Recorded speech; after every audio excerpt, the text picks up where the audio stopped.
അദ്ദേഹത്തിന് അസുഖം വന്നു എന്ന് നമ്മൾ മനസ്സിലാക്കിയ ആ ദിവസം, അതിൻ്റെ പിറ്റേന്നോ അതിൻ്റെ 2 ദിവസങ്ങൾക്ക് ശേഷമാണ് മോഹൻലാൽ ശബരിമലയിലേക്ക് പോയിട്ട് മമ്മൂട്ടിയുടെ പേരിൽ പൂജ നടത്തിയത് അല്ലേ? അപ്പോൾ അത് ഭയങ്കര ഗംഭീരമായിട്ടൊരു സംഭവമായിട്ട് അത് ആ വാർത്തയും ഫോട്ടോയും കണ്ടപ്പോൾ കണ്ണ് നിറഞ്ഞു പോകുന്ന പോലുള്ള തോന്നൽ. ഞാൻ പിന്നെ ദൈവത്തോട് പ്രാർത്ഥിച്ചാൽ അസുഖം മാറും എന്ന് വിശ്വസിക്കുന്ന ആളല്ല.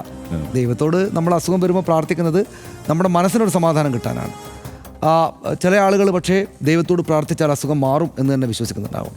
മോഹൻലാലിന് ഞാൻ ദൈവത്തോട് പ്രാർത്ഥിച്ചു, ദൈവമേ നന്ദി എന്നാണ് ആൻഡോ ജോസഫും മറ്റവരൊക്കെ എഴുതിയിരിക്കുന്നത്. അപ്പോൾ വിശ്വാസം പല ആളുകൾക്കും അങ്ങനെ ഒരു ധൈര്യം കൊടുത്തിരുന്നു. എനിക്ക് പക്ഷേ ഈ മോഹൻലാൽ, ഞാനങ്ങനെ വിശ്വസിക്കുന്ന ആളല്ലാതിരുന്നിട്ട് പോലും മോഹൻലാൽ ചെയ്തത് വളരെ വലിയ, നമ്മുടെ ഒരു ഉള്ളു നിറഞ്ഞു പോകുന്നൊരു സംഭവമാണ്. നമുക്ക് ഈ മനുഷ്യരെ അറിയുമോ? മോഹൻലാലെ മമ്മൂട്ടിനെ നമ്മൾ നേരിട്ട് കാണുന്ന ആളുകൾ പോലുമല്ല. എന്നുവെച്ചാൽ ടി വിയിലാണ് അല്ലെങ്കിൽ സിനിമാ തിയേറ്ററിലാണ് നമ്മൾ കണ്ടിട്ടുള്ളത്. നമുക്ക് അവരോട് വ്യക്തിപരമായിട്ട് ബന്ധം എന്നുള്ളത് അവർ നടത്തിയ കലാപ്രവർത്തനത്തോടുള്ള ബന്ധം മാത്രമാണ്. പക്ഷേ ആ മനുഷ്യർ, ഒരാൾക്കൊരു അസുഖം വരുന്നു, മറ്റേ ആൾ അദ്ദേഹത്തിൻ്റെ വിശ്വാസത്തിൻ്റെ സ്ഥലത്ത് പോയിട്ട് ഇദ്ദേഹത്തിന് വേണ്ടി പ്രാർത്ഥിക്കുന്നു.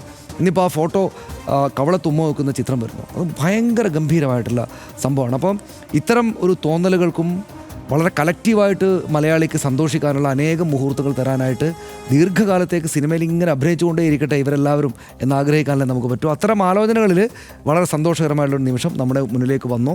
എനിക്ക് ഈ വാർത്ത വന്നപ്പോൾ ആദ്യം എൻ്റെ മനസ്സിലേക്ക് വന്നത് മമ്മൂട്ടി വിശാഖം എന്നാണെന്ന് തോന്നുന്നു, അടുത്ത നക്ഷത്രം അങ്ങനെ എഴുതിയിട്ടുള്ള ആ കുറിപ്പിൻ്റെ ചിത്രമാണ്. സത്യത്തിൽ വിശ്വാസി, ആ അർത്ഥത്തിലുള്ള വിശ്വാസി അല്ലാതിരുന്നിട്ടും ഈ പറയുന്ന അത് പ്രാർത്ഥിച്ചാൽ അസുഖം മാറില്ല എന്ന് വിശ്വസിക്കുന്ന ഒരാളായിരുന്നിട്ടും എനിക്ക് എൻ്റെ മനസ്സിലേക്ക് വന്നൊരു കാര്യം അതാണ്.